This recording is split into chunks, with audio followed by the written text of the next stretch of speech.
আসসালামু আলাইকুম। কেমন আছেন সবাই? শীতকালে এই মজার, মজার সবজি দিয়ে চাউমিন, পাস্তা বা যেকোনো ধরনের নুডলস রান্না করে খেতে কিন্তু অসাধারণ লাগে। আসলে এটা আমার মতো যারা শীতকালীন সবজি প্রেমী তারাই বুঝতে পারবে এটার টেস্টটা। অসম্ভব মজা এবং আমার বাসার সবাই খুব পছন্দ করে। আমার মেয়ে সাধারণত সবজি খেতে পছন্দ করে না। বাট এভাবে বেশি করে সবজি দিয়ে যদি নুডলস রান্না করে দেই, সে খুব পছন্দ করে খায়। আর আমি সাথে একটু চিকেন মিক্সড করি, একটু গোলমরিচ, সাদা গোলমরিচ দেই, একটু সস দেই। সব মিলিয়ে টেস্টটা অসাধারণ হয়।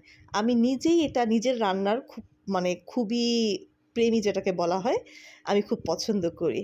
তো এভাবে রান্না করে সবাই ট্রাই করে দেখবেন। আমি তো জানি সবাই রান্না করেন, তারপরও এইভাবে রান্না করে দেখবেন, সত্যিই খুব মজা লাগে। তো সবাই ভালো থাকবেন, সুস্থ থাকবেন। তামু সাবিনার সাথেই থাকবেন, আমার জন্য দোয়া করবেন। আল্লাহ হাফিজ। আসসালামু আলাইকুম।